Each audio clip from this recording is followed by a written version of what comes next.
GOO has to be one of the coolest, but also most underrated mechanics in all of the finals. I mean, one of the biggest differences between a good and bad player in the game can just be their ability to use GOO. So I figured we're gonna go over some of the obvious and tons of ways that you don't even know on how to abuse GOO to win a ton more fights and, of course, win a lot more games. So let's just dive straight into it. Starting off with a tip that everyone can use no matter whether you are running GOO or not. Despite looking like a full sturdy wall, both the GOO canister and the GOO grenade follow the same logic as any other type of GOO. All GOO is connected at one point, and when there's more than one blob of GOO, they will all be connected one by one in a long chain of blobs of GOO. So if you break one part of the chain, this means that any blobs of GOO that were connected to that chain will fall off. So that means if you break the right blob of GOO, the specific one that starts the chain, this will let you take down the entire wall of GOO by dealing a measly 250 or so damage.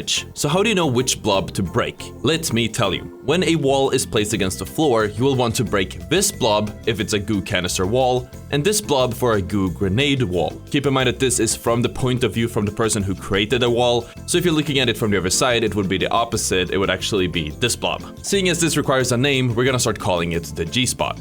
And if the GOO grenade or canister is deployed against a wall, you can take down the entire GOO wall by hitting the G-spot, which at this point will be the uppermost blob, which will be connecting to the wall. Next up, speaking of GOO canisters and grenades, throwing GOO straight against the wall will create a bridge straight outwards from that very wall, which easily lets you climb higher and even cross open spaces, like between rooftops, that you really wouldn't be able to cross otherwise. And you might know that, but the same mechanic comes in use in plenty of other ways. One very creative use I've seen for the wall placing mechanic is placing the GOO against the edge of a broken wall, or even better, the edge of a broken floor in order to plug that hole up. Enemies will rarely, if ever, go through the trouble of breaking GOO that has been placed this way, because they have to destroy a ton of GOO blobs to even get a chance to get through, all while posing the risk of getting shot at from somebody with a way better position, that usually being the high ground. Another great use of the GOO wall placing mechanic is placing it against things players really want to get to, like an interactive button, like, you know, say the one that controls the elevator that the cash out is sitting on. If you are gooing up a specific doorway with a grenade or canister, this also means that in some cases, you are better off placing the GOO where it will go through the doorway rather than just blocking it off by one row of GOO. Just make sure that the G-spot ends up on your side of the doorway, just in case whoever you're locking out also have watched this video. What you also might not know is that you can push tons of objects around just by using GOO. This includes gadgets like the dome shield or even APS turrets. In the case of the dome shield, continuing to push it around with the GOO gun will eventually make it fall through the floor. And as for the APS turret, pushing it around will have it eat any placed objects that might end up getting into its range. In the same vein, this means that you can push the cash out box around with GOO as well. And by placing a jump pad diagonally, most easily on top of a blob of GOO, and then pushing the cash out box onto it using another blob of GOO, you can send it onto a completely different location. Even better, if it's low gravity, you can even send it off of the map, which can stall out the point infinitely. And when the cash out falls off the map, it will just respawn back in the same place it started at, after which you can repeat the GOO and jump pad strat over and over and over again until the cash out is finished. Speaking of stalling out, if you get caught and need to reload or regain your health, you can also GOO yourself off into a corner and regen inside or behind the GOO blobs. In most cases, you can GOO yourself off faster than enemy can break the blobs, which gives you plenty of time to recover. You can also place a C4 on a wall and then put a blob of GOO on top of it. When the C4 is detonated, the C4 won't deal any damage through the GOO, which lets you detonate it without taking any damage despite being right on top of it. I also want to mention this for the few that might not know. The GOO grenade, like any grenade, has an underhand throw. So by hitting the secondary fire key, you'll be able to throw your GOO grenade without as much force, which can give you some more options in how you want to throw it. That being said, I have found that it's easier to just go for a primary throw most of the time, even if I'm throwing a GOO grenade up close. Since GOO can be placed against walls to create walkways, this means that on some cash outs like this one, you can break the back wall and then place a walkway of GOO to give yourself a head glitch behind cover that the enemies just won't expect. You can even just stay behind there and let the enemies take the point, only for you and your teammates to appear out of nowhere once they start to steal. In the same vein, if you for whatever reason miss your mark and start falling off of the map, a way to bring yourself back to life, other than respawning, can be deploying goo on the wall underneath you to create a makeshift platform, and then you can just use additional goo to crawl out of that figurative or even literal hole. A more common but still underrated use of goo will be instantly creating walls the second you get shot at,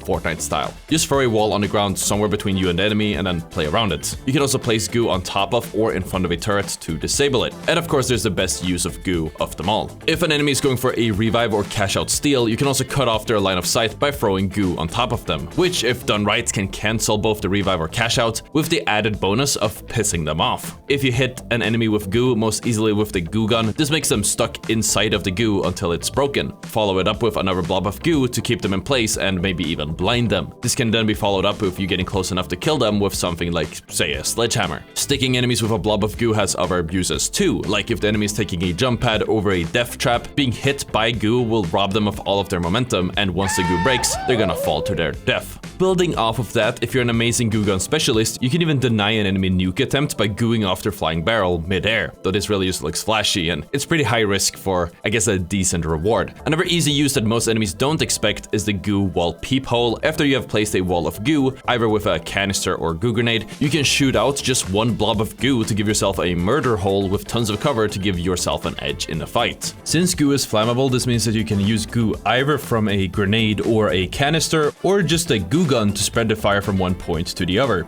Some uses include spreading fire from one stack of goo to another, setting fire to another flammable object in the area, or leading a fire into a gas cloud to evaporate that gas instantly. If you are holding a position without much cover, placing goo to give yourself some cover is an obvious solution, so do that. But I want to add that you will see the most value from building cover with goo by placing it in positions where you can stand behind it, but the enemy won't have any cover and they would be forced to run along a large open area to actually get to you. You'd think this is obvious, but I've seen so many people giving enemies cover to move up with instead of helping themselves. While Heavy normally can't get through any of these vents you find across all of the maps in the game, it turns out that you can actually get through some of them, like on the Las Vegas map, specifically the ones that are slightly raised above ground. All you need to do is place the goo slightly lower than the vent's opening, and then for some reason, you'll be able to crouch straight through. And finally, to close out the video, I want to share one of my favorite tricks that I haven't seen anyone use yet, and it's something that Ikazo found and shared in his complete goo guide. I've gotten some of the tips that I've shared in this video straight from that guide, so I'll make sure to link that in the description if you guys want to check him out and,